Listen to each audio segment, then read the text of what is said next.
Hey, what's up, guys? Anime Inspector here, bringing you a review for Grashros, Chapter 1. But I'm just going to go over some of the stuff in general since it is the first chapter. I'm going to go over some things like action and the pacing, some foreshadowing, and there's a really good clash of characters. So I'm going to start with how the chapter starts, actually, and it starts with some really good contrast. It gives you a first sentence about a story taking place 30,000 years ago, and I really thought this was a cool first panel because it talks about a story which, by definition, is not necessarily true, just like the cave drawings are equivalent to like ancient stories and not necessarily true. But then the next half of the panel, it shows that the story is real, and it goes on to say that this was a real thing that happened. And then right away, it cuts to the action, which is really great. Pacing, I've got to say, is really good in this first chapter. For a 65-page first chapter, they did a really good job. And after they do the first little action scene, there's some good setting description and character description of how just the average people are in this time period. And they don't waste too long to get to the next portion of the story. They only take 6 or 7 pages, which is, I mean, it seems like a lot, but for a 65-page story, that's a good amount for building up some setting before we get into the action. And it does cut into the action fairly quickly, and when it does, man, it hits pretty hard, because not only do we find out that Dada's wife Lulu is pregnant. Oh, actually, we're not really sure if she's over his wife or not. We're not sure how it works in this civilization, but regardless, I'll call her that. Not only do we find out that she's pregnant, but we find out the prophecy of the blood moon, which brings me to another thing, the foreshadowing in this. Right away, we get to see the foreshadowing with the blood moon. In just the first few pages, we get to see it, and it's shown 3 or 4 times right away in the beginning of the story, so we know it's got to be important to the story, which, of course, it is, as we find out later with the prophecy. Now, as I was saying, with the foreshadowing and the prophecy, when Dada is speaking to Oba, we get to see a really good clash of character ideology. From Dada, we see that he likes to show how important he is to his people, but he doesn't necessarily care about everybody in his clan. He actually just favors the few. So his goal is to feed his people, but really he wants to do it so he could be with his loved ones. He doesn't care so much about destiny, as we see when he clashes with Oba. Of course, he is also strong and fearless, as we see through his fights in the first chapter, and definitely a little bit crazy, as when he leaves to fight Volga. Now, this clashes really nicely with Oba, who is his opposition in the first chapter. Oba, like Dada, wants to protect his people and do stuff for his people, but they do it in different ways. And this is because Dada really cares about just the few people he loves, and Oba cares about the many people over the few. This clash of ideology, though it comes from a similar concept, leads the characters to want to fight each other, pretty much. And they see things differently this way. Oba is also spiritual and believes a lot in destiny, where Dada doesn't, which is obviously no direct opposition. Where Dada is strong, Oba is wise instead and likes to think about his actions.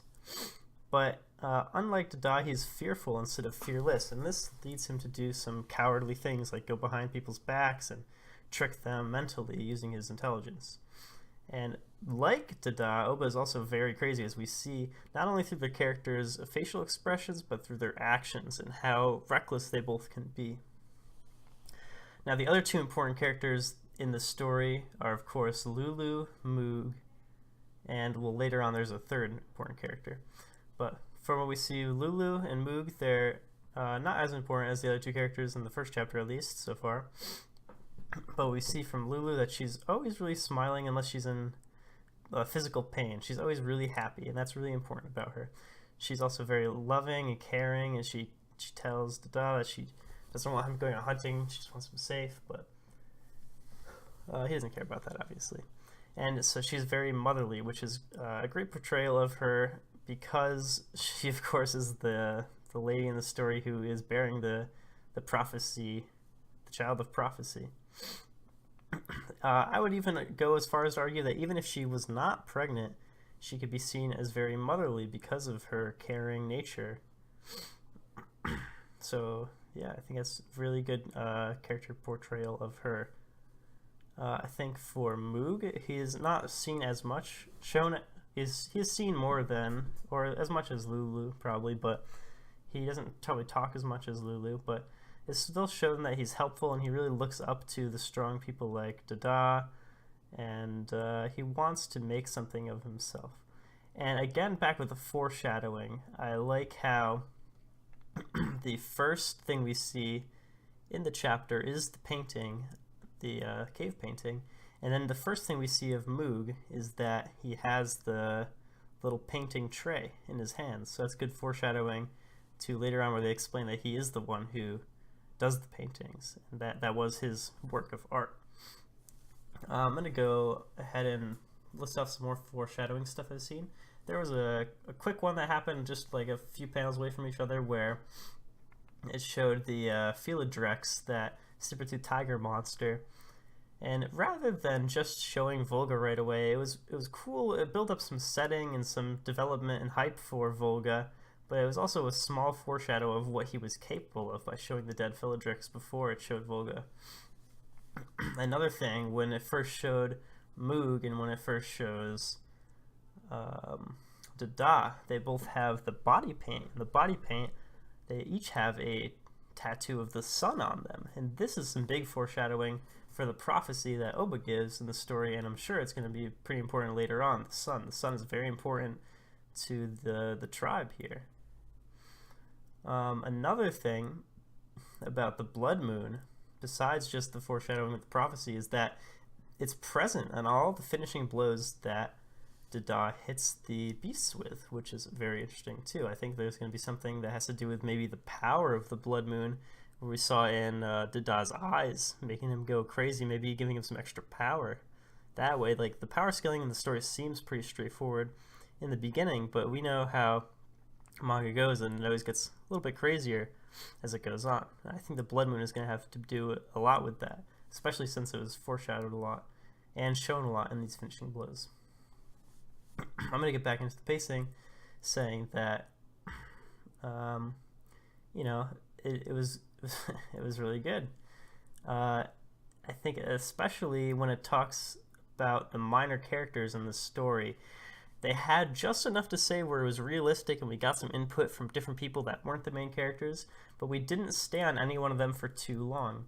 I think that's really important. If you're trying to hook a reader and catch a reader, I think that's a good thing to do.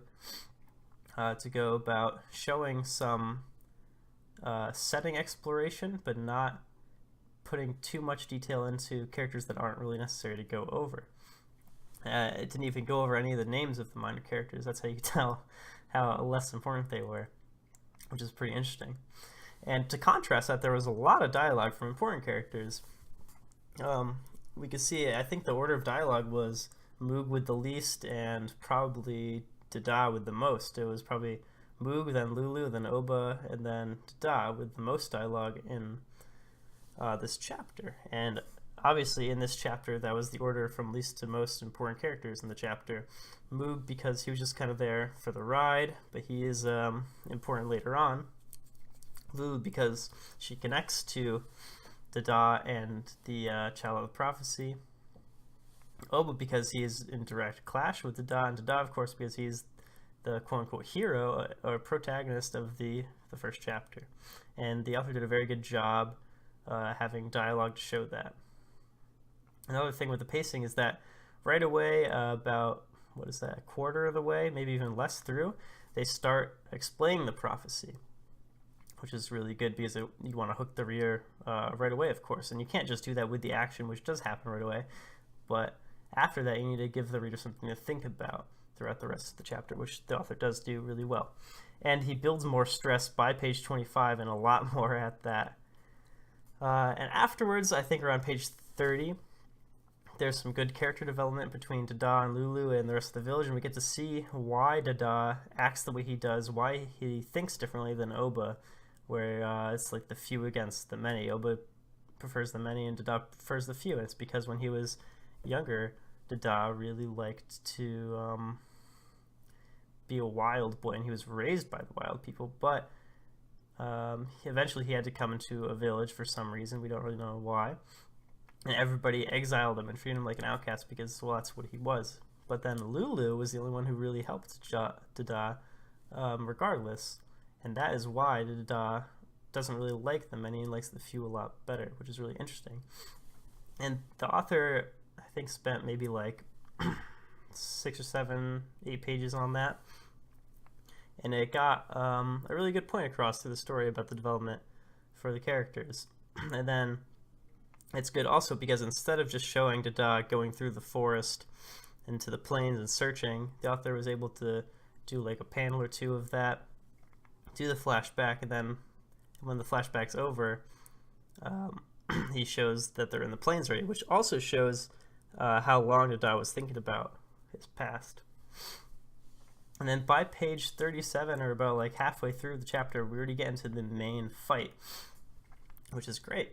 Normally it takes like, an arc to get through the main fight, but this is like the big bad right away in the first chapter, even though it's a long first chapter. But that being said, I think the fight goes fairly quick, but I mean, it's a good fight. It shows what they're both capable of, and like I said before, maybe there's something with the blood moon there, and Volga was not something to be easily just like pick a fight with, but Dada, of course, was able to defeat him. Besides pacing and foreshadow, I want to talk about the flow. Now, I'm talking about how the author and the illustrator, I guess the illustrator specifically, chooses to draw the scenes. And I think right from page 1, you could see how masterful he is at this, just by the arrows on the little art for the cave drawing.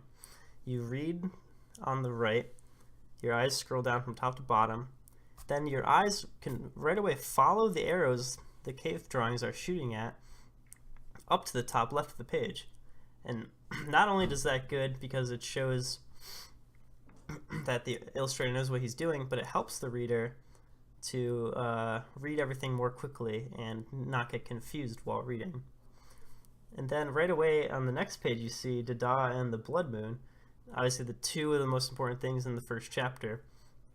And if you follow Dada's spear, that actually gives you momentum in the action and the flow and pacing of the story, because following his spear, it links the most important things in the chapter to some of the less important things in the scene, and it also brings you to the next page just from the direction his spear is pointing. By the page after that, you start by seeing the close-up of the blood moon, like you're looking up at the sky and your eyes are super focused on it. And the next little picture below that is like you kind of come back to reality and look down, and you could see how he drew it that way, where it was really zoomed in, and then the next thing you see is a zoomed out version, like you're unfocused on it now, and then your eyes scroll down like they would in real life to the rest of the scene, seeing what else is actually happening, which is really cool. So basically, a lot of the cool stuff he does with the flow is through Dada's spear, and if you look at it, it's almost always pointing toward where you need to read next. And I think the only place where he's really not doing this, the illustrator of course, is during the Volga fight. For whatever reason, the spear is pointing up when you need to be reading down, or up when you need to be going to the next page, or left when you need to be going right, which is really weird that happened during the Volga fight. I'm not sure if that was intentional or not, but I just wanted to point out that that's how it was, and that did distract the pacing of the fight for me a little bit. It made me less focused on the spear and the ability of Dada, actually, which definitely could have been the intention. So yeah, that's pretty much the review I have for the first chapter so far. I think it was really good, and I can't wait to read some more of it. there are a couple more chapters out, and I'll definitely be doing some more reviews of those. So subscribe to see more, guys. See you later.